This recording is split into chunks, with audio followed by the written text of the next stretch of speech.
Hey everybody. Welcome to another episode of This Week in Startups. As many of you know, I do a lot of events, and I'm fascinated by space, just like Starbucks is. Everybody likes a third space, and that was what Starbucks' success was based on. Not just the coffee your way, but having a space that's not your home and not your work. What is that third space in your life? Some people might say a library, but it's not open that often. Some people might say school. But what Starbucks did so well is they made it very inviting for people who were leaving their homes, but not yet at work, to go to a third space and do whatever they want, have a conversation. That's what cafe culture was all about in Paris, in London, pub culture, Ireland, pub culture, America, maybe burger joints. Third space is an incredibly important concept, and I've been looking for an investment in this space for a long time because I do events. And here's the challenge I have when I do an event. I want to bring together 50 people, and you go to an event planner, or you go to a hotel or a restaurant, and they look at you and say, how much money can we extract? And how complicated can we make this? And the longer it takes for you to get a quote or a price for something, the more you're going to get screwed. This is true of cars. This is true of apartments. This is true of buying a bed, anything where they force you to talk to a salesperson. They force you to pick up the phone. What you want is transparent pricing. And you can never get transparent pricing on an event. When I try to do a 50-person event at a hotel, they say it's $1,500 for the room. They say it's a minimum of $18 for coffee per person, $37 for lunch, $125 for dinner. And then all of a sudden I bring 100 people and it's costing $300 or $400 a person. So annoying, so unnecessary. And it creates so much friction. And then you got to find the ballroom. When I heard about the idea for Neighborly during our accelerator, the launch accelerator, the accelerator I run here in San Francisco, when I heard the pitch for Neighborly, I said, why doesn't this exist? And I had that spidey sense, that tingling, that as investors occurs when you meet a founder who you know is destined for success with an idea that you say should already exist, but it does not. Today, I'm thrilled to share with you a company I've now invested a couple $1 million in, and that I think is destined to become a unicorn in the next 3 or 4 years. Sounds crazy, but this is what we do for a living here at Launch. Welcome to the program, Ben Seidl. Hey, Jason. Thanks for having me. Okay, you heard my introduction. Yeah, that was lofty. Thank you. Is that a little bit of a pun there? A little bit of a pun. Tell everybody, what is Neighborly and how does it work? Yeah, so very quickly, Neighborly is a network of spaces that you can rent by the hour. They are storefronts that have been repurposed into gathering spaces that you can rent for meetings, events, birthday parties, art shows, pop-up retail, you name it. If you need an affordable, convenient space to use in your city, your neighborhood, your community, we've got a space for you. Okay. What is that hourly rate? So it depends on the location, but in general, right around $90 to $100 an hour, all in. Okay. And what is the size of that space? Generally speaking, I give you $100.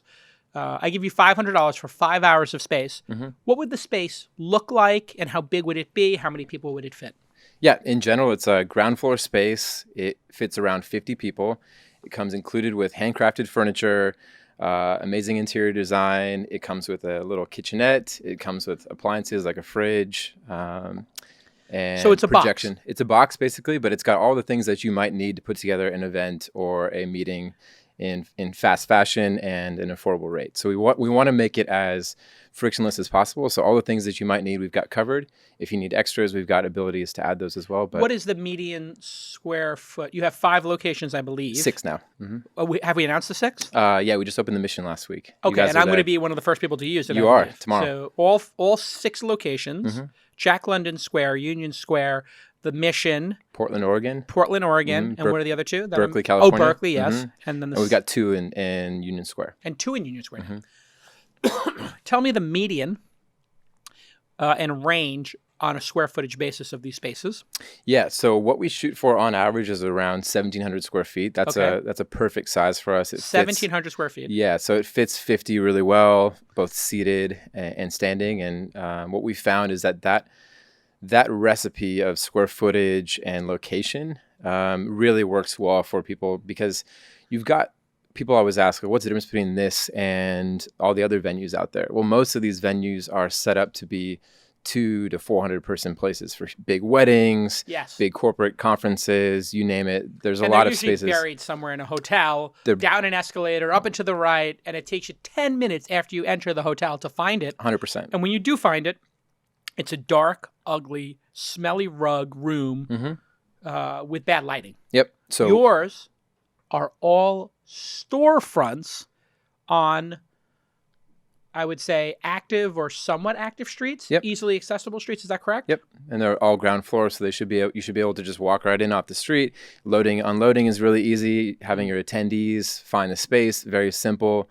You don't have to have some kind of lobby person or some kind of security process to get people in. It's in and out, and so it just makes it really convenient and accessible. By the way, that's another place that hotels and event spaces gouge you on. Yep. You negotiate a price for a 2-day event, and then they go, oh yeah, I need $6,000 for load-in day. And you're like, what? And they're like, yeah, you rented the space for $40,000. Now we want to charge you another $6,000 to bring your stuff in. Yeah. Or you can bring your stuff in at 6 a.m., 2 hours before your guests arrive, which is impossible. So here, the load-in is super easy because you're at street level. Yep. Additionally, if you're at street level, it's easy for your guests to find it. It's as easy to find as a Starbucks. Yep, just type in the address and you're right there. So easy. So that's a big part of kind of why we look for these types of spaces, and instead of kind of copying what the traditional event industry has always done with these massive spaces and gouging you on catering and beverages and services. And when we first had our very first location was 700 square feet, and tiny. It was in West Berkeley in the middle of nowhere, and Amazon called us at one point, and I thought it was some kind of hoax. I thought they were trying to sell us something, and they were actually inquiring about booking our space. And we'd all been open for 3 months and had, I think, 9 events at that point. What are the most common events right now, if you were to rank the top 3 in order of usage of the first 6 Neighborly? And so people know the spelling, it's NEYBORLY.com, correct? Or do we have the .co or .com? .com. Okay, great. So it's Ney, Borley. Got it. What are the top 3 in order uses of the spaces to date? So to date, it is offsite meetings. It is, I would say, family gatherings. So that ranges from birthday parties to kids parties to family type things. And then I would say the third most popular usage of the space is some type of like pop-up retail, art show. Activation, so people doing some type of thing to come together around commerce or art. Yeah. All right, when we get back from this quick break, I want to talk about the economics here. What it costs to rent a place, and the destruction of retail, because it seems to me that Neighborly's ascension is a possible solution to the death of retail. We have so many retail spaces. I want to know if I'm correct or not when we get back on This Week in Startups. Welcome back to This Week in Startups. My guest is Ben Seidl. He is the co-founder and CEO of Neighborly, which we met because you applied to the accelerator, correct? No, actually before that, I went to your workshop. You went to Founder University. Ah, yes, now I remember. Yeah. So for people who don't know, Founder University is a 2-day program we do for free for 60 founders who have a product in market but have yet to raise a big Series A. And that Jackie Deegan, who is the producer of This Week in Startups and our managing director of education, she picks the companies. It's founder.university for those of you wondering the URL, because there's a .university extension. I'm sure there is. So you came to that. Yep. What was it like to go to Founder University?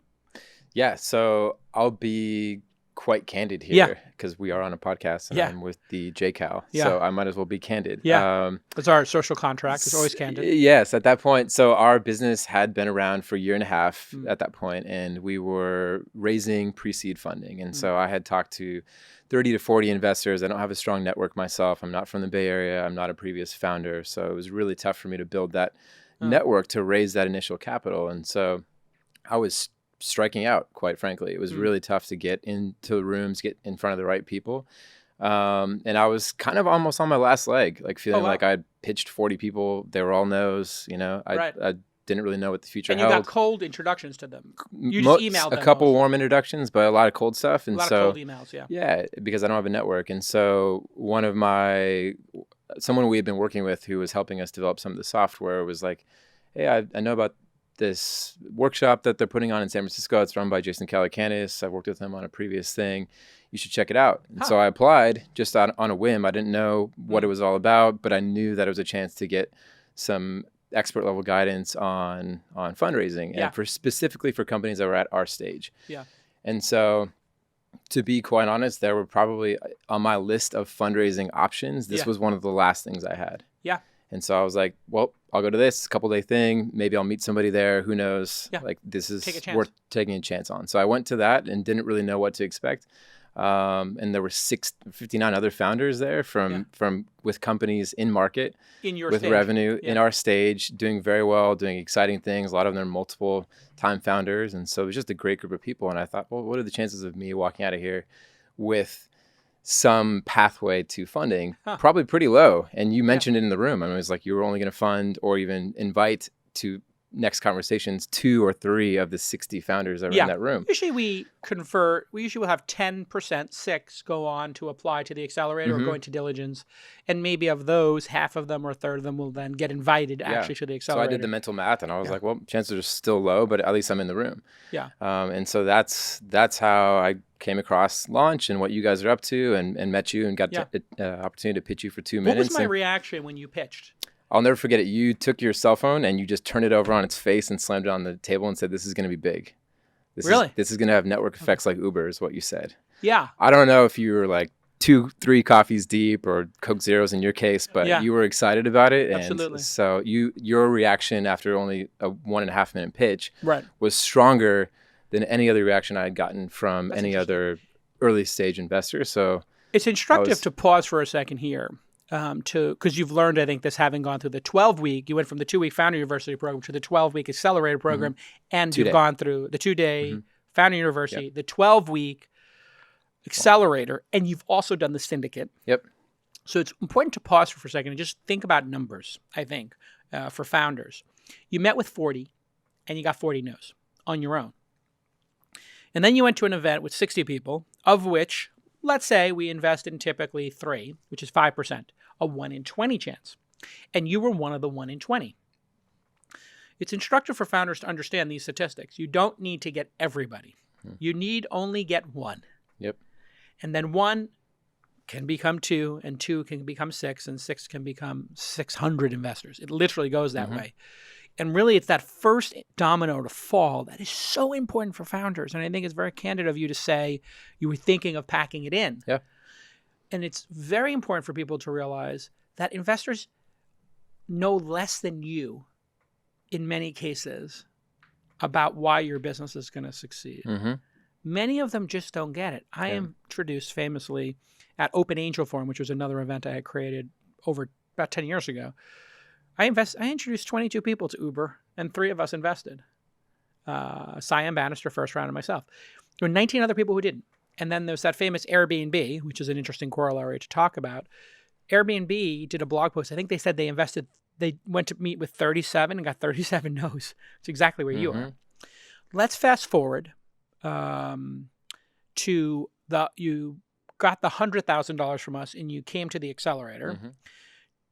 Tell the audience what the accelerator interview process was like, as candidly as you can. We didn't prearrange for me to, lean it either way, but tell us what that process was like. We can still do that if you want to. Yeah. Okay. Tell everybody it's awesome. No, I like the idea of it being candid, and then we'll go on to what the candid experience of the accelerator and what you got out of that. Yeah. So because I had already got to know the team mostly through through Founder University, it did feel a lot more comfortable for me to be able to come in and start that Launch Accelerator application process.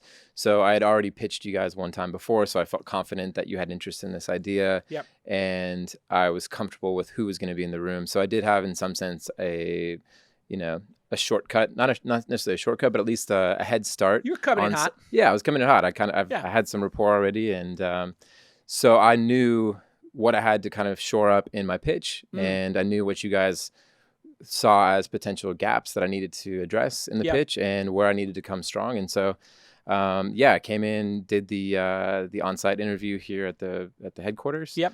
And so then you interviewed with who? With Demont and another one of the founders from a previous launch cohort. Great. And did that for a day, and then I came back in. I think you got snowed in Tahoe. I that did. week. Yeah. There was an avalanche while I was there were 2 blizzards in Tahoe, and I hit both of them and got delayed both times by a day or 2.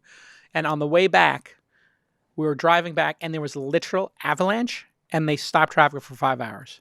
So we just went and had lunch, and I was like literally in touch with my team. So Demont, that happens every time you go to Tahoe, right? It's happened twice. So if you ever want to have good skiing, just go when I go. Watch my Twitter. So yeah, but I did Jason that. Demont is the managing director of the Accelerator, to be clear. And so you met with him. You met with some founders. Yep. What did and this is, I think, very instructive for founders who are listening, the best way to determine if you should go to an accelerator is to talk to multiple people who have already graduated from that program. Do not take the word of the people who run the program. And in this case, that's me and Demont and my team. Yeah, I'm saying don't take our word for it. Yeah. Take the word of the people who graduated and really drill into them. So what did they tell you? And then how did that match up with reality? And we'll go to day 1 of the accelerator next. Yeah. So I only had an opportunity to talk to them for a little bit, but I did ask questions as far as like the stage that we were at with the traction that we had been experiencing thus far. What kind of value could I expect to get out of launch? What would they be addressing that we were weak in at that point? And what I just talked about a second ago was that we really, as a first-time founder, as a first-time executive team, we don't have a lot of connections. And so I was really hoping for the chance to get further connected within this industry and use this as literally a launch pad for the ability to connect to later stage investors and find someone to support us. And so that's what I was trying to key in the most with the previous launch founders was, did you actually get access? Yeah. How did that go? What did this result in as far as your network expansion and access to other investors? And everybody was really high on the idea that because it's a smaller cohort in comparison to a lot of these other incubators in the Bay Area. We do 7. The small cohort of 7 companies really means that you get high quality access to investors. You get a lot of face-to-face time with people that are really hard to get in front of. And that was a massive advantage that you guys have over most of these other accelerators. Yeah. And so it made sense to me. Obviously, a smaller cohort and getting that many investors that you guys get into the room means that I'm just getting more quality time with these people. Yeah. So you're 15% of the energy in the room. Right. Whereas if you were at an accelerator with 50 or 200, which are the 2 other major ones do, I think, 50 or 200, you would be either 2% or 50 basis points of the energy in the room. Yep. Yeah. So that's a big difference. That excited me a lot because that's, as a first-time founder, I think that that's super important and can't be overlooked. Which is like you don't just need a platform. You need quality time too. Yeah. If I'm a second or third-time founder, sure, I just need a platform to people to talk to. But but I also, for this stage that we're at, I needed that guidance and that one-on-one time to really talk through some of these things. And so I got the feedback from the other launch founders that this is really what you guys are strongest at. And so that made me really excited and wanted me, we really focus on, I think at the accelerator now, making it the easiest way to raise money for a founder who has a product in market, but doesn't yet have a couple of $1 million invested into the company. So they probably have low hundreds of thousands of dollars in both invested capital and revenue. Yep, that's what we had. We had 150,000. No, we only had 100,000 before launch, and then you guys gave us 100. So going into the launch accelerator, we only had 200,000. And our run rate was 100,000 a month. Your run rate for revenue. Yeah, which is amazing. For revenue. At that point. So how much did you wind up raising coming out of the accelerator? Yeah, that was an incredible process. What's the number? The number was 2.5 million. Okay, when we get back on This Week in Startups, I want you to explain how you went from almost quitting, packing it in with Neighborly, to getting into the accelerator and getting that 100K from us, that small investment, and then coming out of it a short 3-4 months later with $2.5 million in your bank account when we get back on This Week in Startups. Welcome back to This Week in Startups. Our guest, the co-founder and CEO of Neighborly. If you haven't tried Neighborly, I am so excited. I've been using it myself. We've been running the accelerator, and I'll be doing my office hours on the 9th. Is that right? July 9th? Yeah. Oh, is it tomorrow? Yeah. Okay, so I'll be at the Mission tomorrow, the 9th. We're taping this on the 8th, where I'll be doing my office hours for the podcast and also as a front to meet my next investments. You go through the 12-week program. Each week, we bring in about 7 investors who give you candid feedback. We also ask them to vote on their top 3 startups. And that means every week we have a first, second, and third place out of the 7 companies. And we have a total score that we track over the 12 weeks of which companies were voted highest by the investors. I'm sure you know where you ranked 1 through 7. Or do you? Yeah, number 2. You were number 2. So out of your cohort, you were the second most voted for. Yep. Which is great. You can pull that microphone right up. Yeah, get more comfortable. Yeah. So that's great. Did you start off strong? No, we started off terribly, actually. So in the first couple of weeks, you got no votes or third place votes. Yeah, we were at the bottom. Why didn't investors early on at the Launch Accelerator understand what you were doing? And then what tweaks did you make and how did you learn about, let's call them the leaks in your game, as we'd say in poker? You had some leaks in your game. Of course. What were the leaks in your game that prevented you from clearing market with the investment community? And then how did you fix them? Yeah, so I only have my own internal hypothesis of what I think changed. I didn't actually get feedback from the people who invested us afterwards. But what I know to be true is what I changed was that in the first 4 weeks of the accelerator, when I was not scoring very well, I was very much telling a story in a myopic way. Just like we take these storefronts, we revitalize them, and then rent them by the hour for events, meetings, and parties. Here are the unit economics. It's profitable. We're growing. We want to make a lot more of these. Okay. That was it. And that's a fine. Reasonable. That's a reasonable. You describe the business. It's a straightforward. Completely. Yeah, it makes total sense. It works. But I think what I was failing to do is to capture the imagination of the investors and really allow them to see the vision that I have for where this could go and why it could be a unicorn, why it could be a big business. And so even though I was trying to kind of like basically promote the anti-Silicon Valley startup where this has positive unit economics, this is growing, this is cash flow positive, this makes sense. You know, all the things that you would want to kind of, I guess, pitch a bank probably. Yeah. Was the way I was pitching it. And that is the way I had been pitching it in the past because we built this business on bank loans actually. Right. In the beginning. Wow. And so I had to kind of like, I had to get out of that mindset of pitching this as a day-to-day kind of myopic business. And I needed to say, this is how it's working now, but this is only step 1 in a process that is going in this direction to become this type of a business. And we're going to revolutionize the way hospitality works around events. And adding in those last couple slides and taking away some of the more minute details of the business model allowed me to kind of open up the discussion to bring these investors into my head of like where I think this company has the potential to go and why I wake up excited about what we're doing. And I wasn't doing that at the beginning. And what I realized is like, if you're not doing that, at least in a slide or two, everyone says you need to do about 10% of that in your pitches to investors. And the big grand vision. Yeah, the big grand vision. Where this is going. What happens? And what's exciting about this? Why does this matter? Yeah. And what was it? How did you explain it? What's the best way for you to explain how big this could get and how exciting it can be? Yeah, so I spent the last 2 slides talking about, and credit to Aaron, one of the launch founders of FreePlay. He talked to me about the idea of a market network. And I had been kind of like dancing around this idea and never really put it to paper. But the idea really is not just the space. It is going to be a market network in the sense that, and if people want to look into this, I really highly suggest this, but NFX has a lot of research on this concept called the market network. And James Currier, who I spoke with, is one of the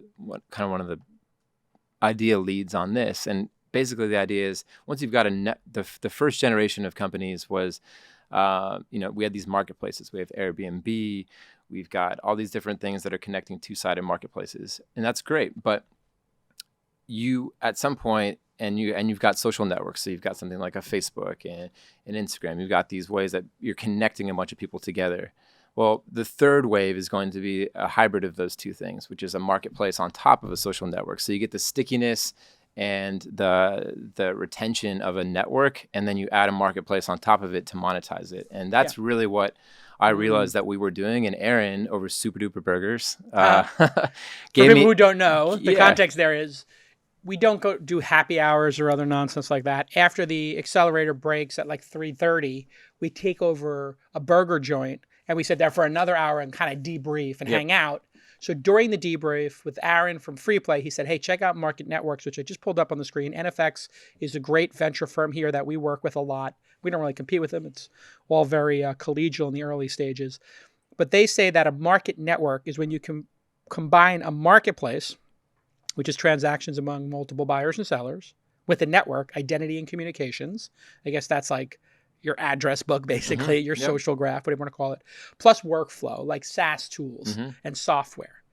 And when you started presenting it as that, then people believe there could be a viral coefficient and it could grow. There's a way to monetize the network outside of strictly renting the spaces. So strictly renting the spaces, I think, is like the core product. That is what generates all of the activities downstream, but that's the top of the funnel, right? So I had to start telling a story that was going to show investors how not only this would grow as a core product, but also how we could layer more services on top of it, like what Uber did with their transportation network. They started adding Uber Eats and Uber Rush and all these different ideas that you can easily layer on top once you have the core product. Uber Pool, in fact, Uber Pool is one. All these different things. And so that's what I started pitching. That was the main difference. And when I started doing that, I saw a massive uptick in interest from investors and votes in the launch accelerator. Fantastic. And then at some point, you were able to raise more money. Let's go through that process. Yep. Yeah. So from a candid standpoint, you and I had talked about it with the syndicate. And I'm sure syndicate.com, for people who don't know, companies that come through the accelerator, if they're in the top couple of high performers, not just by votes given by other VCs, but in our judgment of our team, which typically means revenue is growing and we see it being able to get to 100 million in revenue. So you and I talked, hey, you guys are breaking out. There's something here. And what happened next? Yeah, so we worked out a deal with the syndicate. So we did, instead of, I think what the usual pathway is for a launch company is to go through the accelerator and then do the syndicate. We actually did the syndicate during the launch accelerator, which was a lot for me to take on, but it was the right thing because our timing was good, our traction was good. I was already spending so much time in front of investors. It made a lot of sense just to get that syndicate process underway. You nailed the pitch already. You had all the data cleaned up. You had clean books, accounting, and you had answered all the hard questions. For what, 6, 7, 8 weeks? At that point, I was halfway through the accelerator. So we did this syndicate and we raised $800,000, and then you guys put another $100,000 in on top of that. So the syndicate brought in $900,000, and that was, we had actually found a way to kind of pare down our seed round to say we can get everything we need to get done for $900,000, and then hopefully quickly get to a Series A with this money and put this capital to use. Let's get back to the product. Let's go heads down and see what we can do with this $900,000. Because you were kind of in the break-even range. Maybe burning 10 or 20 a month. Something de minimis. Yeah, exactly. In our world, de minimis, not in the real world. De minimis because we had no other capital. And so when this capital came in, we said, well, great. If we spent $900,000 as capital efficiently as we have been, we could potentially double or even triple the size of our company with this just $900,000. And so that was the plan. We did that, had a successful syndicate. We had 147 investors in the syndicate put in. So it was around a $5,000 check on average. And if you were explaining to another founder how the syndicate worked, describe in broad strokes what the process is. Yeah. So the process I would actually ascribe similarly to Kickstarter in some sense. So you put out a deal memo with launch. You come up with like the pitch. It's all in written form. You have all your financials ready. And then you go out and you say, great, we are opening up our company to sell shares. Well, it's a safe note, but we are opening up our company to launch syndicate investors. And these syndicate investors have the chance to hear you pitch for, I think I pitched for 40 minutes and then did 20 minutes of Q&A. So it's a live process that people can log into from around the world. That deal memo goes out in advance so people can read through your company, see if they have interest in it. If they do, they can then quickly jump into your pitch. And so that was also recorded and then distributed afterwards. And so the webinar went out. How many people showed up for the webinar? About? I believe it was maybe 180 80 or something like Oh, that. was that the RSVPs or the showed up? I can't quite remember, but it was a lot. Yeah. And But so people know by context, we have, at the time you did it, I think we had 2,900 syndicate members. I think we have 3,200 now. And of those, at the time you did it, maybe 12 or 1,300 had done a deal already. Sure. Yeah. And now it's 1,600 have done a deal. Wow. So if 180 showed up, that would be about 10% of Yeah. the base of the 15% of the base of active investors at that time. Yeah, it was incredible. Which is pretty impressive. Yeah. So we did that webinar, did the deal memo, and that went out to all of the syndicate members, and then basically they have a chance to commit any amount of capital they'd like to. I think there's a minimum on it. And I think 2,000 was the minimum for that deal, 2,000. because we can have up That's to right. 250 members, and they're all in one SPV, special purpose Yep. vehicle. So they're one item on the cap table controlled by me, Jason Calacanis. I make the decisions for that group of investors.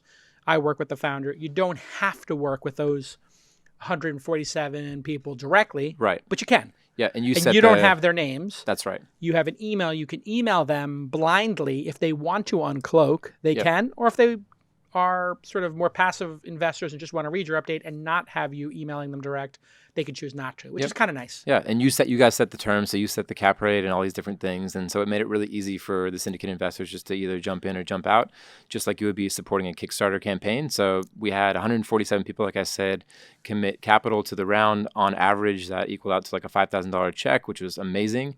And then, so once we got that capital in the bank, we went back to work, and we were finishing Launch Accelerator still. And kind of halfway through, I guess not halfway through. I was like another two. Towards the end. Yeah, it was like another 2 weeks after the syndicate. We went on kind of the Trek. tour. Yeah, the little trek. We do a little trek. Yeah. We made a trek to my friend David Sachs's firm, Craft Ventures. And so he and his team looked at the presentations, the 7. And did he pick you as his number one? I believe so. I don't know. I think some of the other team members also did. Yeah. So he liked the business. And then immediately afterwards, he asked to just have a quick meeting. What did David Sachs, for people who know, worked at PayPal, Zenefits, created Yammer, sold it for $1 billion, and now has a pretty amazing Craft Ventures here in Silicon Valley. He's also a notable angel investor. What did Sachs say to you about the business? What did he like about the business? I think what got him really excited is that their thesis is centered around physical virality. So they've invested in things like Bird, SpaceX, Cloud Kitchens, these physical Cafe X, these physical products that impact the real world and that consumers can interact with in real life. And I think that thesis that they have at Craft Ventures lines up really well to obviously what we're doing. And we are, of course, going to build a software platform and a marketplace on top of what we're doing. So it's not just renting these venues, but the core product of what we're doing is enabling convenient and affordable access to space for people to gather in real life.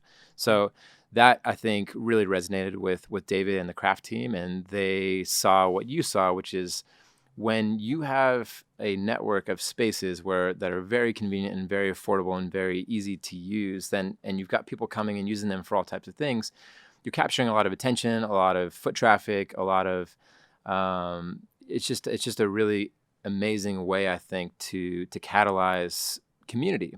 And so David saw that, and I think he saw the ability for this to scale, and the virality that we have inherent in our business is something similar to what a lot of the things he's invested in the past with. So if you think about one of our events, for example, if you bring tomorrow 50 people to our mission space for your live podcast, the chances of, 10, let's say 20% of them are founders who have companies who need space for offsite meetings or leadership retreats or happy hours.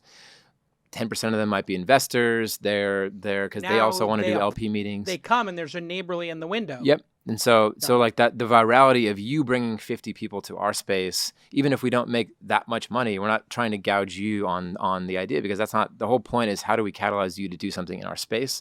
And then how can we help you make that happen? And then whatever happens down the line, we can find other ways to monetize that are going to help support the space. But we want to make sure first and foremost that it is as easy and affordable as possible to get together. And so the virality of that, of you bringing 50 people, and then the chances of one of them wanting to book our space in the future for something is very high. So which, for people who don't know, if you see a Bird scooter going by, it has the word Bird on it. Exactly. or you see one in the street, or you go by Cafe X and you see somebody getting a coffee from a robot, Yep. or you get in an Uber with somebody and they rate the driver with you as they get out, or they order the Uber and tell you it's 3 minutes away. Now you know what that is. When we get back from this quick break, we're going to give a special offer for Neighborly from Jason when we get back on This Week in Startups. All right, welcome back. We teased a Neighborly offer. Here it is. If you email Jason, that's my name, at Neighborly, NEYBORLY.com, the first 100 people or so who email that will get a $100 credit for when they use a Neighborly, which is only in the Bay Area and Oregon now, right? Yes. Got it. So that's $100, which gets you basically your first hour. Mm-hmm. So if you're going to do something for 2 or 3 hours, I guess that would be pretty good. Is there a minimum number of hours? There's no minimum, no. You can do it for 1 hour. Mm-hmm. So literally, if I wanted to just have a quick presentation, Mm-hmm. I could just go for 1 hour and do a half-hour presentation and then leave. Yeah. And you have a projector there. You Yep. have chairs there. All the AV equipment. Do you give people setup time, or they have to pay for the setup time? They have to pay for the setup time. That makes sense. It's so Mhm. cheap. Yeah. Is there a day rate that's discounted? We haven't come up with that because we really like just committing to the hourly model. It just really makes sure that if you're using it, you're paying for it. If you're not using it, you're not paying for it. There's no What if I cognitive wanted to do a dissonance 2-day there. event? Yeah. Would I have to pay the 48 hours, even though I overnight might be leaving my stuff there? It's like I do a 2-day pop-up. Yeah, we just have an overnight fee for that. And then Got we it. usually give a 10% discount if you're booking more than 10 hours. So think about that. If you were going to do a pop-up for your startup company, Mhm. let's say you were doing, a Dollar Shave Club, you wanted to do a pop-up Mm-hmm. in Union Square. You could literally rent it for 2 days Mhm. for whatever, 12 hours a day, 15 hours a day, get the overnight for free or for a fee. Yep. It really costs you like $3,000 to do a pop-up. Yep. And you Probably gonna wouldn't last probably have like to sign 2,500. a lease No. or anything. Yep. We have internet, AC, all that stuff. So you're just set up. Perfect. And keep your stuff in And there. I can bring my own food. Yep. You have a projector. Mm-hmm. You have Sonos there or speakers or something? We have speakers. Yep. You have And speakers. Spotify, and Okay. it's all included. What am I not allowed to do there? Mm-hmm. In other words, if I wanted to have an overnight rave, or if I wanted to have a dance party as part of my Sweet 16 or whatever, am I allowed to have a dance party in the space? Yeah. People dancing, whatever? Yeah, you can dance. I mean, the only things that you can't do were things that are illegal in any space, right? Got So you can't smoke inside. You can't do things like Got that. You can't sell alcohol. Like Can't sell alcohol, No, makes sense. because you need an entire license for that. Yeah. So But if you I mean- wanted to if you wanted to sell tickets, Yeah. if I wanted to do a book reading, Yep. and I wanted to charge $25 and include pizza and do a book reading, I could. totally, yeah, we've had people do comedy shows in our space. So like comedy Ah. entrepreneurs who want to get out there and they can't afford to rent an expensive venue in the city, they can rent our space, and they've brought 40 Oh. people there, and they sold tickets, and that's totally Yeah, if you get 40 agreeable. people and you sell them tickets for $25 Yeah. each, People, now you got $1,000. You paid $400 for the space. Yep. You And made you money. include 2 drinks with it or whatever, or there's an open bar or Mhm. whatever, or there's some soda. It's great, Yeah. So hypothetically speaking. that's the idea, because at the end of the day, if you can build a business that people can build businesses on top of, you've got a really, really sticky and strong platform. And so that's also the idea, is I think we're hitting our stride from a professional standpoint, as far as like meetings and things like that. When people are saying, well, I don't yet have the capital or the ability to open my own comedy club, and I don't like the way that these traditional comedy clubs are taking 80% of the ticket sales or whatever. So I just want to, I want to do my own thing. I want to rent this place, and I want to Yeah. have full control over it, and I want it to look a certain way. I just love and the you can fact make that I money. can order my own food too. Yep. But in a way, you know what? I just had this like epiphany. You're kind of like an API, like Amazon Web Services 100%. for space. Yep. So you can that's just what my plug brother- yourself in. that's And in where- fact, you can rent the spaces on PeerSpace and some of those other networks Yep. already. Yeah. So you can book through them. Yep. On a geographical basis, how are you going to do your rollout? Mhm. Have you considered franchising, or do you want to own and operate and be what we call an asset-heavy marketplace? And then how do you think about cities versus suburbs versus the country? It does seem to me that the suburbs need spaces too, or am I wrong? And then are you thinking about having, launching 10 at a time per city, or maybe doing 10 cities, one each city? How do you think about a rollout plan? Yeah, so that's really what we're focused on right now is to be able to scale this. Clearly, you have to have a city playbook. You need to kind of have a guide that our entire team can follow to be able to open these up efficiently and to have a successful rollout. So we're going to be opening up in LA at the end of this year. And so what we'll be doing in LA is probably opening between 5 and 10 in a 3-month period. And that I think is really necessary, at least to get that kind of like instant virality. We need to have more than a couple places. So yeah, some density helps some density, because there needs to be network effects as far as using it and telling other people about it and having a space in your area of LA. Yeah, this is why I feel you got to do the peninsula here in the Bay Area, because if people are using it in San Francisco or they use it in Berkeley or in Oakland, and then they go, let's say they work in the city, but then they live in Atherton, Palo Alto, Redwood City, San Mateo, Millbrae, whatever. There should be one on every block, just like there's one Pizza Delfina, or there's one, multiple Phils, one Phil per neighborhood. There's got to be like one per neighborhood. Yep. Yeah, I think it can definitely work in the suburbs. And my theory is that this may even work in smaller towns, because even smaller towns, I went out last year to South Texas for something, and right on the border, and it was a really small town called Brownsville. Huh. And even in that town, they had 5 or 6 event venues, right? And these are, local businesses, and they're working, and they were charging more than $1,000 a day in one of the poorest towns in Texas in the middle of nowhere. Yeah. And so that's more than we charge in Union Square, San Francisco. And you could probably charge $50 an hour down there. Even less maybe. So 20, I think $30 an hour. I do think it has the potential to work in a lot of different environments and a lot of different types of places. And the question as far as franchising and kind of like managed spaces, we're experimenting with that and trying to figure out what the different strategies are. We've looked into franchising. We've looked into joint ventures. Franchising, not a good idea. Yeah, it's tough. I'll tell you why. Yeah, go ahead. I want to hear it. Then you have to service 2 people, the franchisee and the customers. And then you have this weird tension with the franchisee trying to extract value and this weird tension that you don't need to have. Yeah.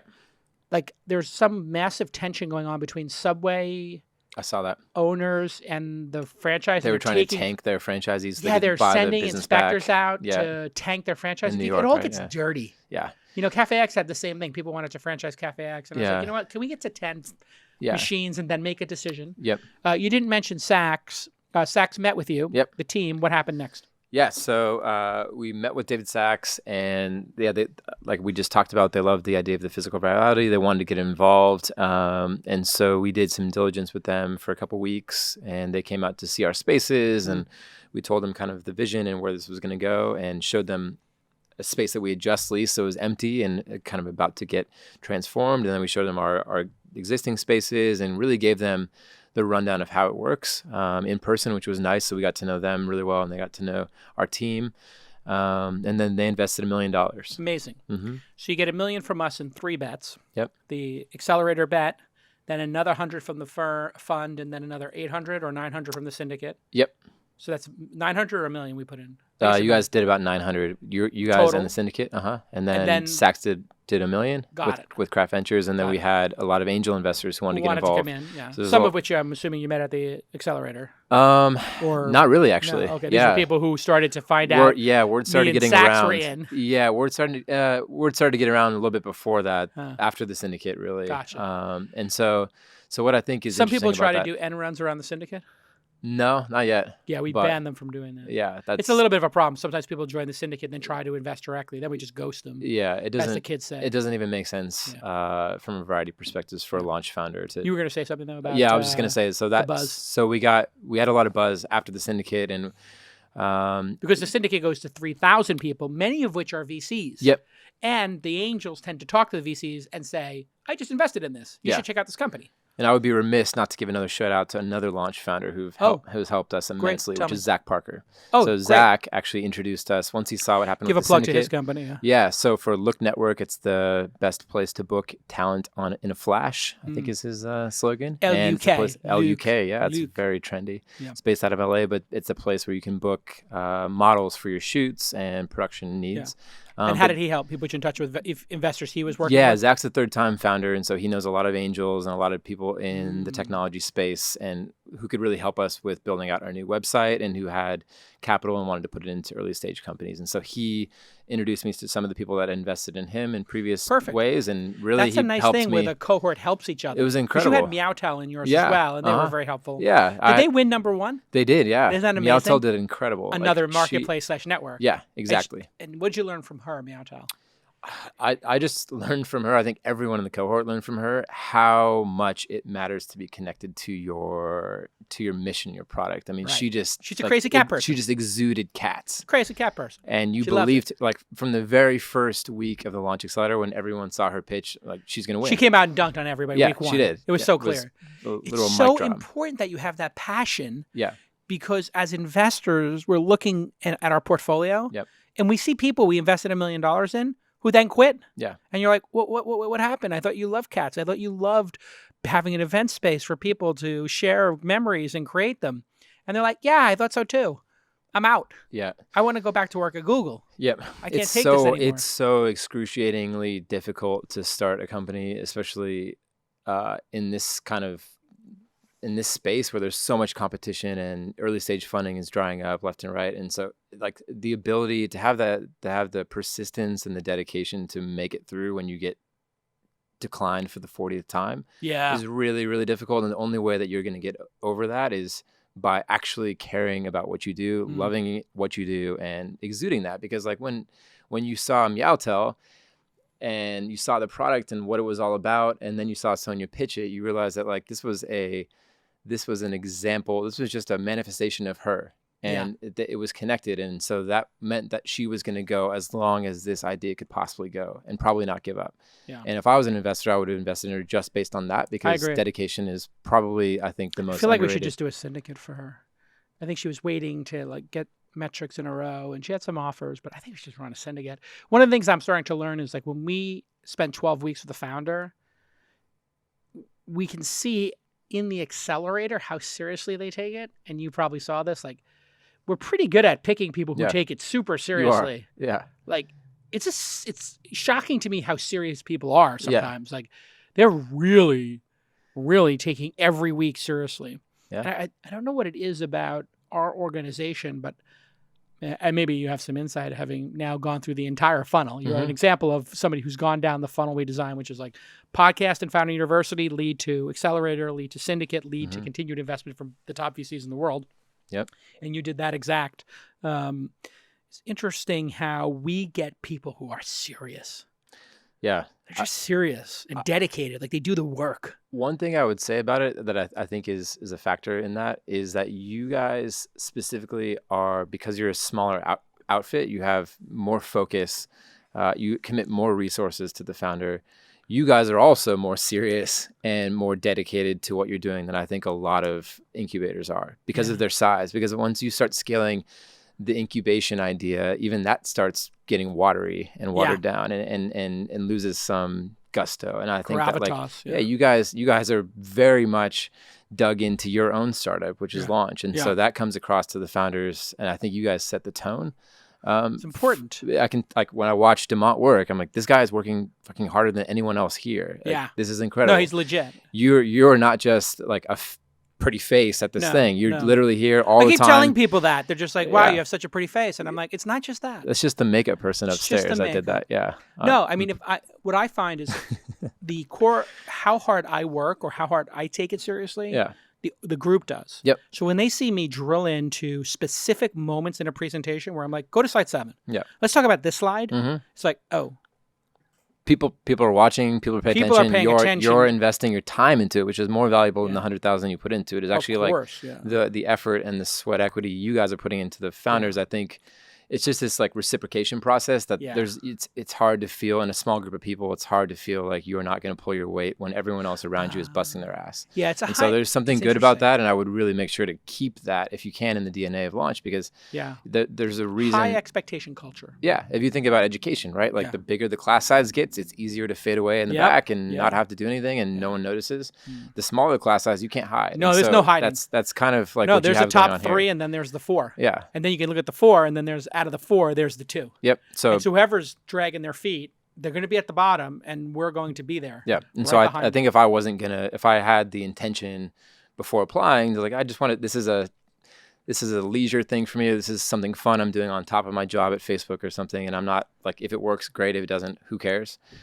I don't think I would have applied here because it's just not the kind of place for that. It's like people here are like, this is make or break. It's do or die. There is no plan B kind of feeling here, which is really great. And I think we try to optimize helps. for that when we select. Yeah.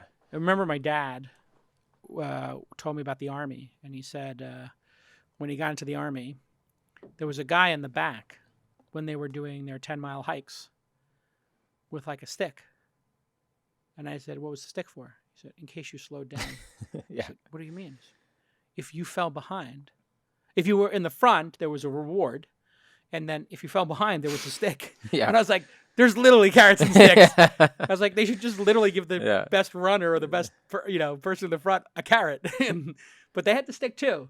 And in our example, the stick is, if you're not keeping up, then I'm going to talk to you. Demont hits you with his MacBook Pro. No, it's even worse. You have to sit down with us and talk to us. Yeah. Oh, and it's so annoying to talk to me when I'm perturbed. Sure. Or when I don't want to know. I don't want to know how that feels. I'm going to stay away from that. I just kill people because I can't. I go mental. Sure. When something is not working out, I literally makes me mental. It's like my deficiency in life is that when something's not working, it becomes all consuming for me. Sure. And that happens with the startups too. If something's not working, forget about the founders staying up at night. Yeah. There were some founders whose pitches just weren't working, you might remember. Mm-hmm. I couldn't sleep. I was just literally like thinking, why are they not getting votes? Why are people not understanding the idea? Mm-hmm. And then sometimes I just come in, I rip up the presentation, start over. Right. Let's go. Let's just redo this. What's the strongest piece of your presentation? Let's just start and go over that. Just on a quick economic basis, is it true that cities are having a retail apocalypse like I hear on CNBC? Is it best described as an apocalypse or a contraction, or how would you describe what's happening to storefronts? Because we all live in towns where we see storefronts on a main strip and, 10% of them, the stores are closed. Mm-hmm. What's going on? Yeah, I would say a little bit of that is clickbait. It's the media, obviously, so they want to say something. They want to say something untruthful. Yeah, they need to say something that's a little bit outlandish. So I think that you can make a case that it could be an apocalypse, but it's certainly not now. I think that that's a little bit overplayed. What is happening is a slow death.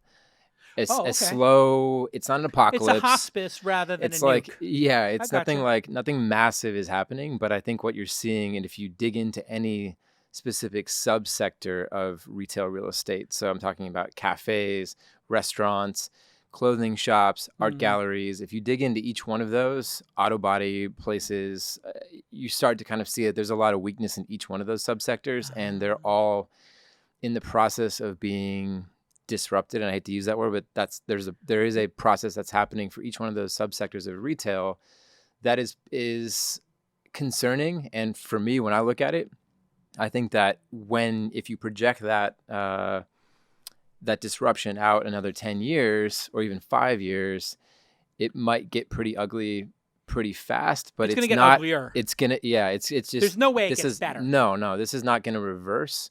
But I don't think it's an apocalypse necessarily. It is, I believe, more in It's a slow bleed. It's a slow bleed, but it's also I believe in the optimistic stance on it, which is that it's a transformation. Mm-hmm. So our economy has already transitioned, right, from industrial into information and the retail to networks. But the retail real estate and real estate in general, you see it with office. Office is transforming with WeWork and co-working. You got the co-living companies like Zeus and Bungalow and all these companies. So you see other types of real estate that's residential, that's office. You don't see it really happening yet in retail real estate. Mm-hmm. And if you talk to a lot of the brokers or landlords, or even city planning officials about this issue, no one really knows what to do about it because it's so multifaceted. It's acute.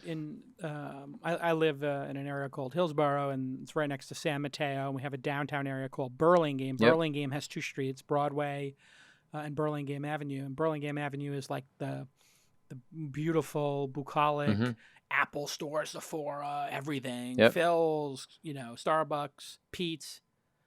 I think there's 4 coffee places on Burlingame Avenue. Yep. Then you go to Broadway, which was the old thoroughfare.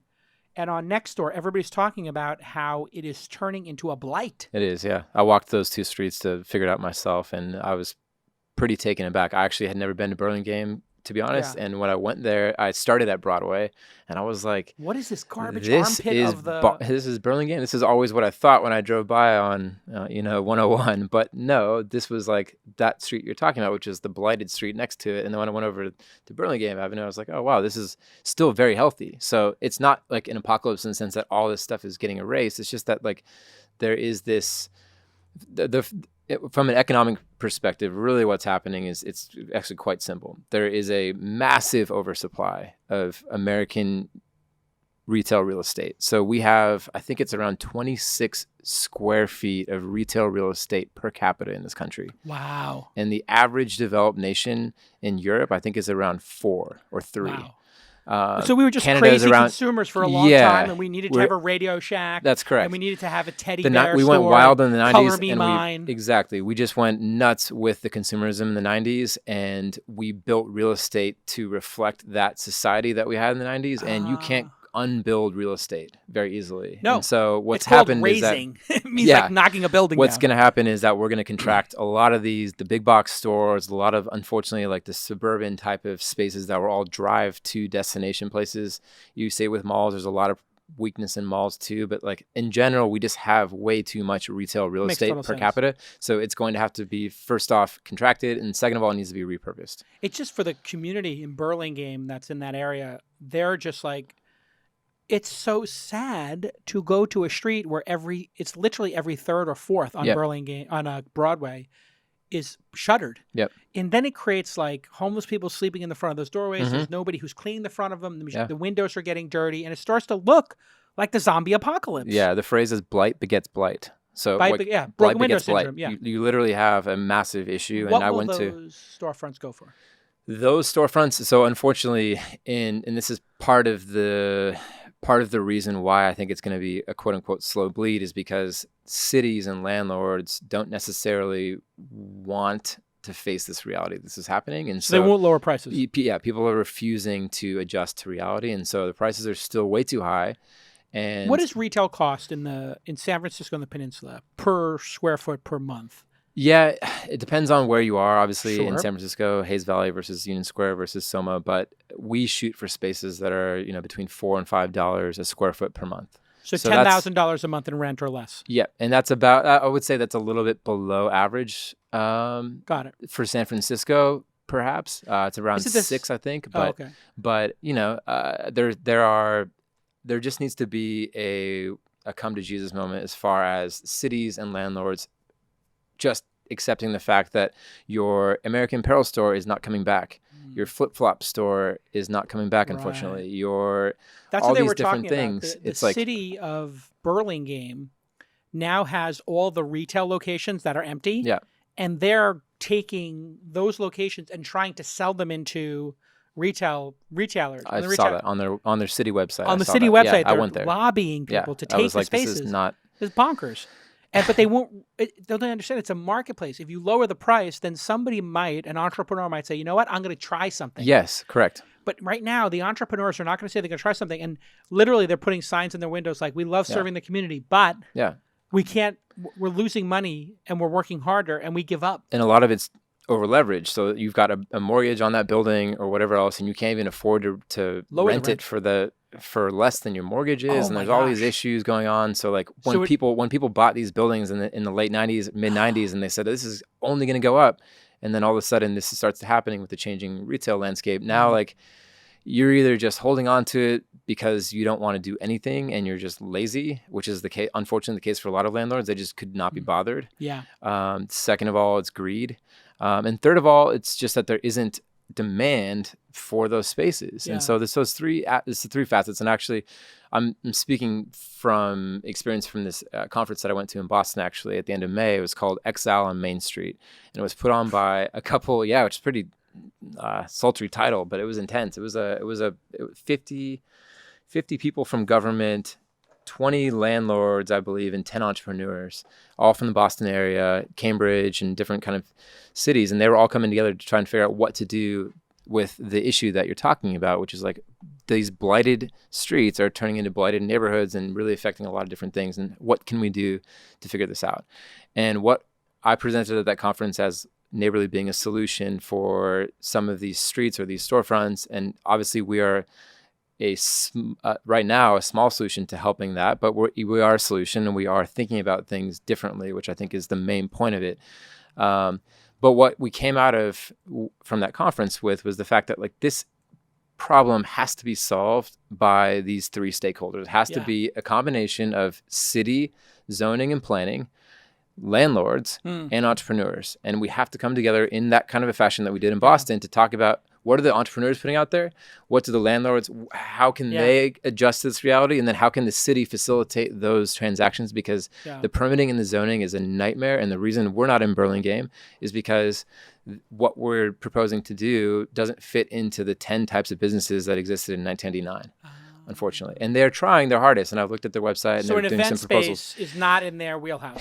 Yeah, not really. Because it doesn't fit, like, it's not a restaurant, it's not a cafe, it's not a clothing store, it's not an office. And they get to decide what goes on that street? Yeah, the city does. Really? Yep. See, that's so overreaching and weird. Yeah, when you think about American freedom and society, that a town gets to determine who uses each storefront for what. Is that do you think, where did that come from? And is that legitimate? And could you fight it in court? You'd have to fight something that's been going on for 100 years, but maybe longer. But I think that zoning, it's basically urban planning. Urban planning is really critical, because if there was no urban planning, everything would just be a Google office. Right. So like we have to have some parameters on how commercial spaces can be used. Which is what happened in Palo Alto. Palantir and Google were buying every office up and down University. Yeah. Or any space. Right. But they wouldn't let them buy the storefronts. Yeah. Because it would shut down the whole neighborhood if everything was a Google office. And so not to single out Google, but anyone who could take a lot of space in an unfettered manner with no limitations will turn our neighborhoods into tech offices. And in San Francisco, for example. And so that's something that we have to be cognizant of, while at the same time understanding that specific zoning, really restrictive zoning, for things like against what we're doing, for example, it's not even against it, it's just like unclear. Cities, I think, just have to come to the table and say, great, like London Mayor Breed is doing a fantastic job with this. Is she? She's come out with something called flexible retail, which is allowing stores like a barbershop to sell coffee, and a coffee shop to have an art gallery, and an art gallery to be something else, like a co-working space. Let some innovation happen. And so previously you could only have one business license for a space, and you couldn't do this multi-tenant, multi-concept kind of idea. And so there is innovation happening, and I think I'm really optimistic after going to this Boston conference. Like, the cities are going to figure it out, and they're going to adjust. It's just that this stuff takes years to undo and untangle. And so I think we'll start to see it when this hottest economy we've ever had does slow down at some point, which will happen. It's going to expose a lot of festering wounds that are only being covered up right now because the economy is so hot. Once this economy turns, I wonder if this is it's going to get really bad. Do you think this has any chance of being that retail has a chance of being a black swan event or commercial real estate? It could be. Yeah. I mean, it's really up in the air, because I don't think anyone is, like I said, facing the reality of it. But once the economy turns and a lot of people close up shop, it's going to get ugly really fast. And so at that point, because they're just not going to be able to keep up with the rent. No. So if you had a contraction of, let's say, 30% on consumer spending at those even stores, 20%, or even 10 or 20, let's just pick 15. 15% consumers are scared because the stock market restaurants, loses cafes, 30%. What will happen? It's going to be bad. It's going to be bad, because those are just hanging on by their teeth. Yep. And so what I think will happen then at that point, because that is going to happen, is that the cities will come back to the table, and they will, and towns even too, are going to propose more flexible, less restrictive zoning, and more kind of entrepreneurial and innovative uses that allow people to do things that maybe in the past we were like, oh, we don't want someone to have we don't want someone to do pop-up shops here, because that's not a permanent use, not good for the neighborhood. Well, whatever is active and positive is going to be good for the neighborhood. Yeah. Let's let it happen. What Let's if you make it What if you had a possible. pop-up shop that had 26 different tenants during the year? That'd be amazing. It would be amazing, because every time you go by, you're like, oh, wow, look, they're doing bathing suits for summer. Oh, look, they're doing whatever, back to school. Oh, Yeah. look, they're doing art. Yep. And so So that's right kind of what now- we're doing. So we want to be able to utilize real estate in that way, to make it more flexible, excited. to make it basically not, I wouldn't use the word on demand, but really convenient upfront pricing, as affordable as possible, so that You don't have it an app yet, though. catalyzes, not yet. So it Gotta get catalyzes that all going. these uses. Oof. Yeah. That's what use of proceeds is going to be with this round. It's going to be a new website, a new booking platform, Yeah. and then Booking's critical. yeah. So will I we be able to invite guests through the platform then? Like Eventbrite yes, kind of, yes, or you will. Airbnb does? Yep. You'll So have that'll be the big You'll one. have a multi-user interface, so you can be like Jason and Demont and Sam can book a space in Boston Right. together, and you can all see it in your And platform. then we add the attendees. Yes. And they You get can a notification through Neighborly. Correct. You can send them an Evite or something like that. So So there's a lot good. of ways that we can, continue to improve this business with the software perspective, because right now we're no code business. It's Squarespace. Wow, that's so amazing. It's You built a Squarespace. $1 million no-code business, no developer, No. just using Squarespace and Typeform or whatever. Just upstairs. SurveyMonkey. Just upstairs before this, I was updating the website to make it so that people could put the promo code in Use the the website. promo code TWIST for I Squarespace. did that, and I don't get even know what I'm 10% doing. off on any domain. I don't know if it's an advertiser in this episode, but that is amazing when you think Yeah. about it. You do a Squarespace Squarespace site is incredible. for So- $25 a month and you're done. Yeah, I built the website. I don't know what I'm doing 2 years ago. It's been upgraded by our head of design, but we still operate with just Acuity, email, Google Calendar, Google Suite, and Squarespace, basically. We've All tied these all those tools, things together in Zapier, and all of a sudden you got All got a company that works, and you can find funding and All right. operate. Master Nick, take a memo. I want to do a no-code startup episode. We have 3 no-code founders on together talking about building no-code startups. It's a new thing. In the Silicon no-code. Valley, that's hot. In Yeah. Silicon Valley. It's a hot thing. Okay. Next up, if you're a Patreon subscriber, which you can do at patreon.com/TWI startups. TWI startups is our Patreon. You get exclusive access, about 10 to 20 minutes of extra content per episode. You get a custom RSS feed where you get the episodes between 1 and 10 days before we release them. And no ads. So if you don't like advertising, it's not your thing. That's about 1% or 2% of our audience. We're hoping you will spend $2, $3, $5, $10, whatever you want a month by going to patreon.com/TWI startups. Right now you're saying, why does Jake Al need to give me, why do I have to give Jake Al $5? Aren't you like a rich venture capitalist? Yeah, this whole money goes back into making the product better and paying for the people who are putting up the ad-free episodes, who are taping the extra content. We're not taking any money out of this. This is all just going back into the show. So if you love the show and you want extra content, we got 3 intern questions coming up and Master Nick's question on the Patreon only exclusive. And get that exclusive. Have you done this? Got an exclusive but I thought RSS feed yet? No, I want to get in. It's so exciting. You get an RSS feed that's for you. Patreon does this. So you cut and paste it and you put it into your player. Okay. And then it says, This Week in Startups for Ben. Cool. And it's an RSS Just feed pushes just the for content you. in there, And yeah. so I have the public facing This Week in Startups Yeah. URL and my private. And I look at both.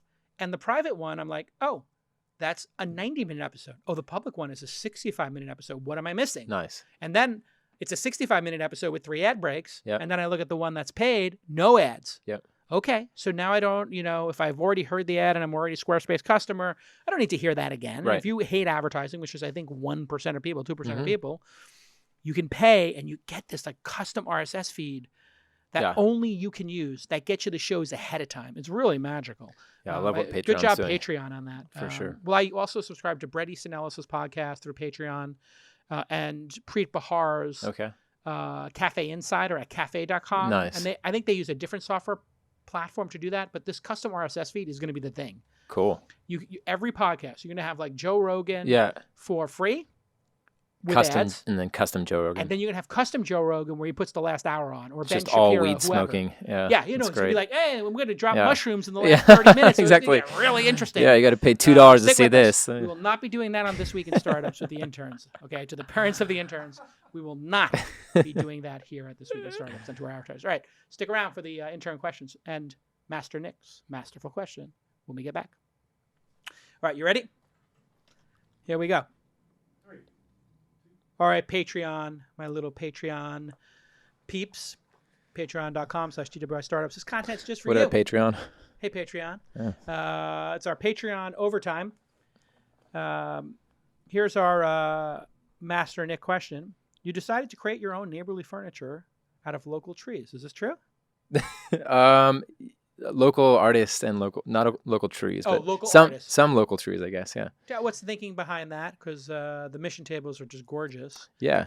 Is that to save money or to create an aesthetic? And how important is the aesthetic of the neighborly spaces in building the brand? Yeah, it's vital. So the design of the spaces, just like a WeWork or your favorite kind of bar or restaurant, really makes you want to be there. It makes you want to come back. You enjoy being in the space. And so for us, we have to have good design. Now, we don't want to go spend an arm and a leg on some custom table that, is just overly developed for the space. But what we found is actually, and we didn't get into this in the podcast, so Let's pull up the shout photo out here. shout out Patreon who Pull up the getting photo, getting the inside scoop on the origin story here. But we actually were a art and furniture gallery to begin with. I didn't And know so the origin of these nice tables comes from that. And so we actually hosted a bunch of artists and furniture makers from the Bay Area to sell their products in our store. And the store morphed into what Neighborly is today. And so we've kept that aesthetic because it really matters to people. And so we not only, you can see, so for some of you guys who are able to see this, we've got live edge tables in all of our spaces. And so we work with local artists to get those made a lot. Live edge. Live edge. So that means that it's got the curvature of the tree Oh, so beautiful. and the wood. So it's I got, see that now. we got everything from redwood to maple to Gorgeous. cedar. That's like a table that somebody might bring in for a wedding. Yeah. Because they wanted to have that aesthetic. Yeah, of they pay like nature. $200 to get one of these tables, and they're just here by included for default. free. Yeah, they're included. I love those when they put a runner down the middle of those beautiful wood ones, and then they put the food. Here's the ones Nick's talking about here on this. Let's those see. are next level. Let's see. You're gonna like them tomorrow. Yeah. But yeah, they look really nice. They link together. And then you put those metal framing on the bottom of those, like some standard metal frames you buy online. No, we get those made by a local metal artist too in East Oakland. Yeah, That's interesting. WeWork does that as well, and they have that nice. What I like about WeWork, we were there for many years. I didn't like the location on Turk Street. I'll be honest, it's like super dangerous. But the people are lovely. The space is gorgeous, and they did a very nice job of having glass enclosed offices, which give you privacy. But I think they kind of smoke the glass when you're at eye level. But if you stand up, then you can see in or something like that, and it creates a nice way for the light to go through the offices into the hallways. Correct. Somebody called them like glass jail cells, because they're that size. Yeah. But it's kind of nice because you can lock it. You don't have to worry about your computers getting stolen. Yeah. But you get all that light, and it creates a little more community. Yeah, you can see these kind of pictures right here. But to answer Nick's question, we get those made with artists, and we also can get them made because we know how to make them and where to source the materials. We can get them made for like a third of what you would buy this for in a store. $2,000 each? About $1,400 to make. Wow. Yeah. I want to get those here. Yeah. Antonio, the intern, you have a question for Ben from Neighborly. Let's hear it. So what is the co-founding experience like, and do you have any tips for selecting a co-founder? That's a fantastic question. That's a good question. Let's see. Wow, that's a loaded question too. There's a lot to talk about in that. What I would say really shortly as far as what the co-founder experience is like, I always think about the quote that Elon said. I'm gonna butcher it, but something about being an entrepreneur is like swallowing a bunch of broken glass and staring into the abyss. Yeah, that was Bill Lee's original quote. Is that who said that? Chewing glass and rocks. Yeah. Standing over the abyss. Yeah. Shout out Bill Lee. Yeah. From Craft Ventures. Oh, really? Yeah. Oh, wow. Oh, so that's how it feels. Yeah. It is very, very difficult. It's strenuous. It pushes you in every way possible. So not just mentally, but spiritually, emotionally, physically. You need a partner you need someone with you that's able to withstand that level of pain and suffering, because it is unlike a job in the sense that you have no control what's going to happen to you. You're putting yourself out into the wild, and when you go into the wild, you're going to get attacked by a million different things that you've never seen before and you don't know how to react to, right? And so you have to be willing to step foot into that, knowing full well that that's going to happen to you, and then making sure that the people that are next to you are also willing and able to do that and to help you through that and to protect you and for you to protect them. It's a very much like a tribe kind of idea. It's like you're going to stay alive and be successful doing this. You need people that are going to be as dedicated and as passionate as you are about it and willing to put in the effort that it takes to survive that. It's like going across the country, like the frontiers. Yeah, you get to Donner Pass and things go sideways when they get snowed in. Yeah. You got to have people who you're willing to go to war with. Great question, Yep. Antonio, the intern. All right, next up, Peter, our next Patreon peep questions only for our Patreon users. Go tell your friends to join us at patreon.com/TWI startups for as little as, what do we do? It's $2, the cheapest price, I think. Just $3, less than the price of a cup of coffee. All right, intern Peter, what's your question for Ben Seidl? That's Mr. Seidl for you, Peter. What's your question for Mr. Seidl? What advice would you give to a new startup on launching their company? Launch best practices.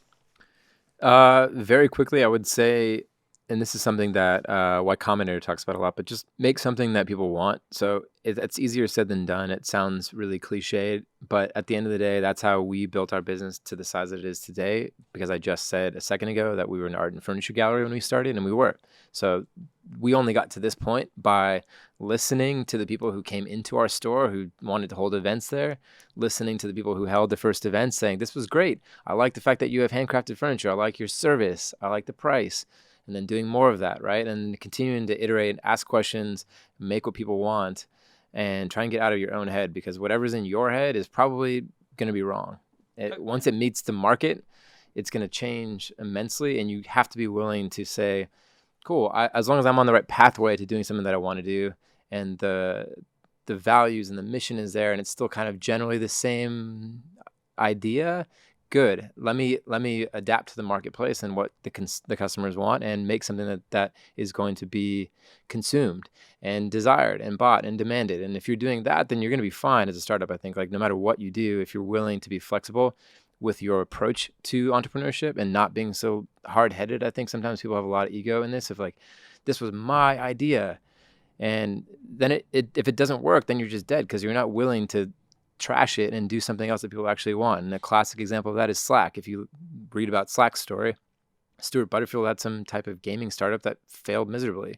And No, in fairness to him, there were like 70 people who wanted to play the game. Yeah, sure. They were probably all of his VCs. And they said, this game is not going to work out, but you know what? You guys are very smart and we invest in you, so figure out something else to do. And they had that tool inside of their company, and they made that internal messaging tool into Slack. And so they made what people actually wanted, and that's why they were successful. So I think that's the massive lesson for me, is just get out of my own head and out of my own ego and make what people need and want. It's a very good way to, a great device in order to get this information is to go to your new customers or your first set of customers and say, what do you love about our service? And just listen to, or can you describe what Neighborly does? Now, when I describe Neighborly here today, it might be very different than how Neighborly was described by Ben. He might say, it's a community space, and I say, it's a place where you can spend $100 an hour and save money versus a hotel that price gouges you and you can bring in your own food. Now, if you were a customer of Neighborly and you heard his highfalutin, mission-driven statement about we're community organized spaces to make lives better, or for me, just saying, you know what, I'm getting ripped off by hotels, nobody can find the room, and they try to charge us $18 for coffee and bagels when I can bring in coffee and bagels for $5 a person. Mine is like a little bit more like blue collar, like pragmatic. Yeah, pragmatic. And Square's is the same one. When they asked their customers to describe Square, the charging system, the payment system, they would say, well, I don't have to buy a card reader and carry it with me. I just bring this little tiny thing that goes into my phone's 2.5 headphone jack and I slide it. And they don't charge me a monthly fee. They just charge me 3% flat rate. Mm-hmm. And when they described it as such, it unlocked everything. And on their website, they did something so clever. They took Voodoo Donuts like in Portland, or they would take Stan's Donuts in Westwood in LA, and they would have Stan's Donuts in LA explain why they loved it if they geocoded that you were coming from Southern California.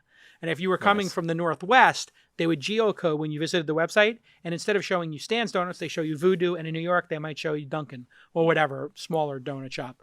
And what that does is you get to hear from somebody, from a notable client, mm-hmm. that you've had those donuts, right? Sure. So it's not just, when you're launching, knowing what the actual value proposition is. If I ask people what the value proposition of Launch Accelerator is, the reason we call it an accelerator now is because people said it's not an incubator. Our own founders were like, I'm not here to incubate. I'm here to raise money. Right. I really don't need your advice on like what features to add to my product. That's kind of why I'm here. You don't need me to tell you what to do at Neighborly. No. I just needed it's so obvious connections. too. Yeah. Yeah, you need the And, connections, and, the and money, guidance. on how to answer the questions. All right, great job. Good question, Yeah. intern Peter. All right, next up is Paige. Okay, Paige, you have a question for Mr. Seidl. What's up, Paige? Hi. Hello. Mr. Seidl. Hello, Mr. Seidl. We'll Wow, respect this you. You're is an yeah, intern. man. Yes, sir. There you go. As an entrepreneur, we covet them. Okay. Go ahead, your question, Paige. All right. I would like to know how you were able to maintain motivation in your startup, both when it was just a concept in your head and when you were ready to walk away.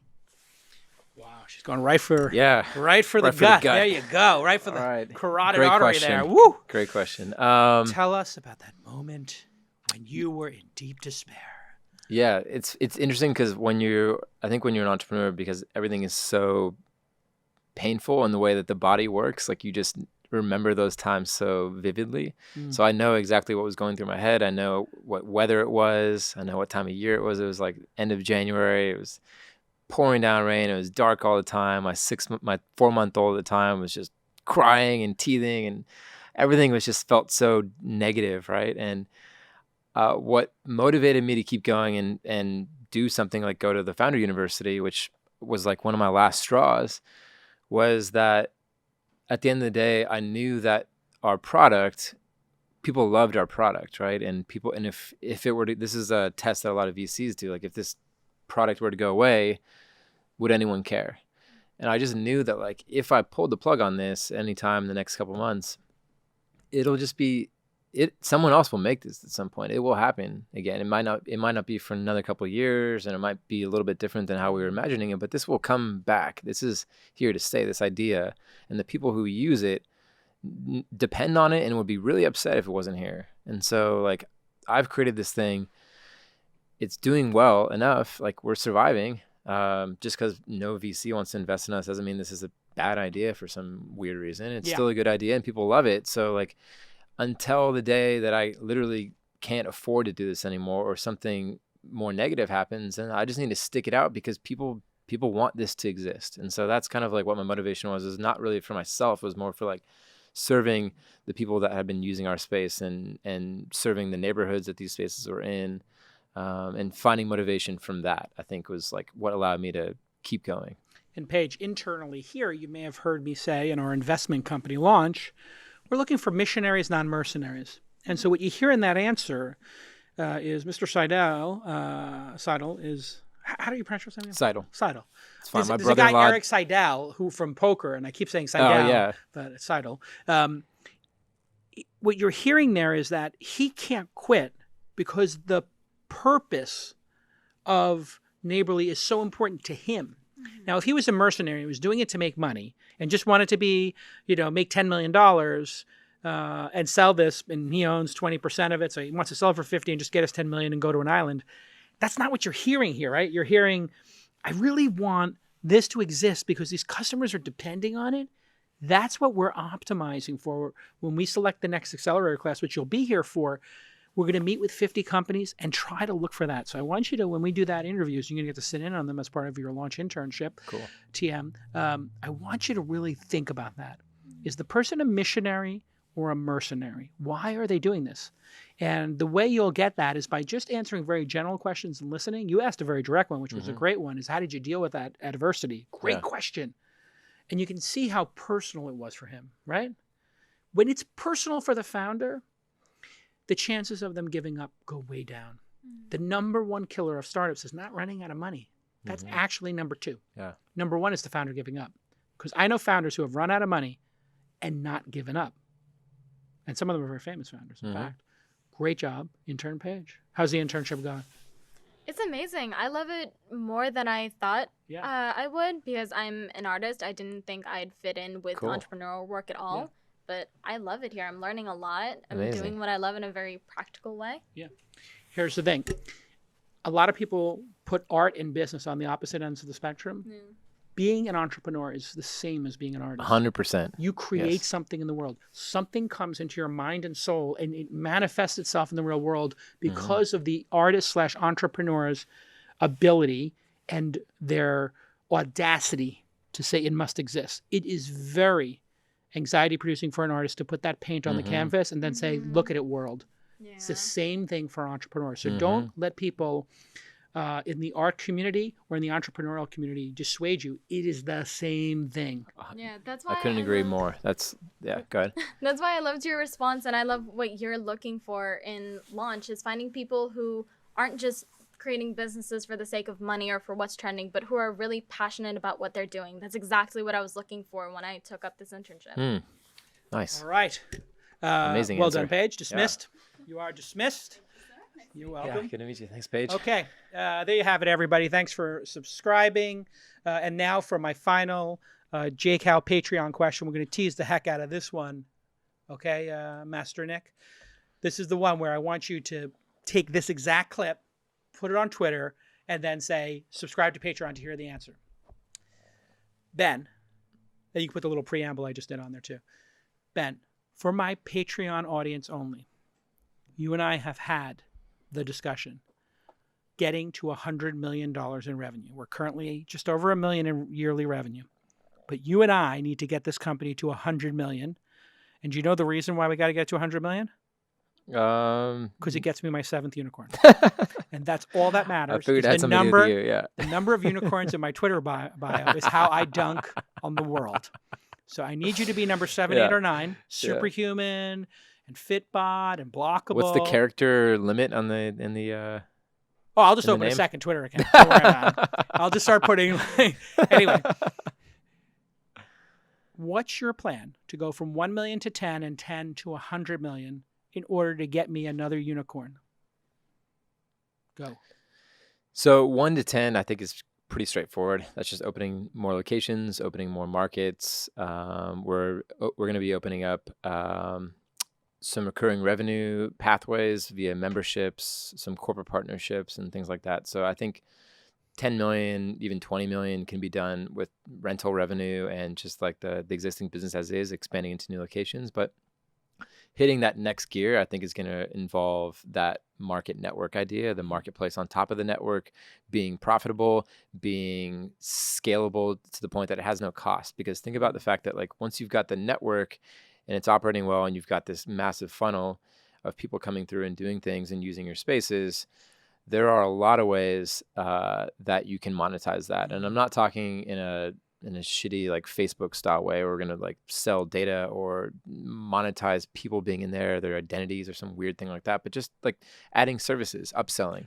So food, beverage, services, photographers, DJs. I mean, we're going to have so much real estate data too. Like we can also vertically integrate further if we want to. We can start buying some of these buildings. WeWork has been doing that for the last 2 years and it's working out really well for them. There's a lot of ways. So there's 2 swings there you got to make that 20 to 100 million jump. 1, own the real estate, yum skis. Yep.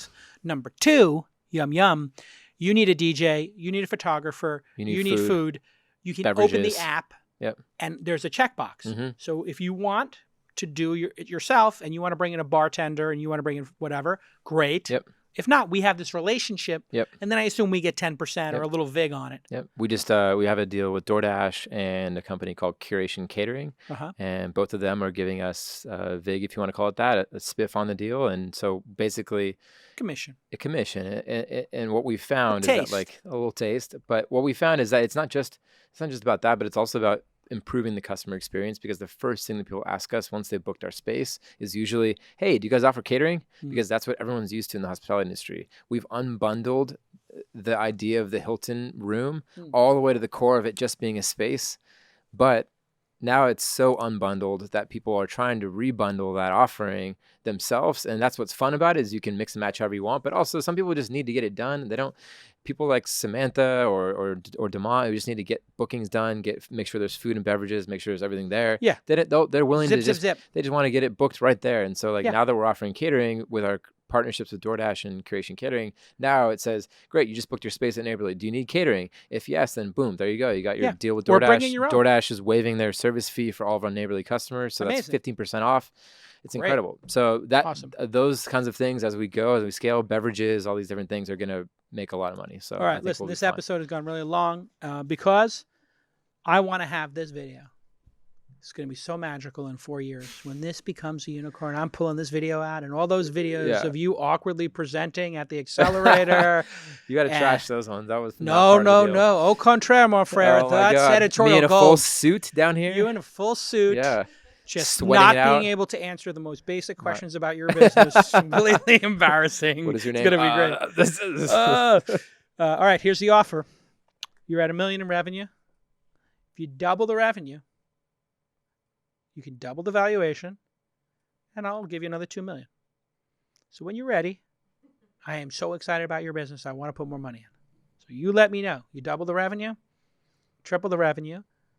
I'll do double the amount of money at double the valuation or whatever. Maybe even a little more. Who knows?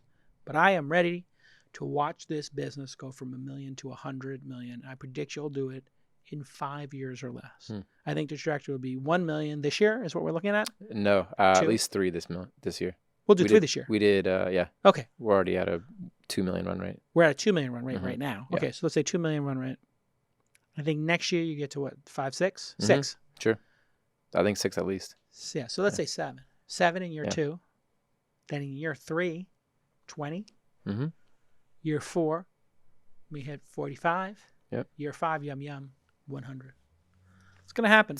I believe it. All right, everybody. This has been This Week in Startups.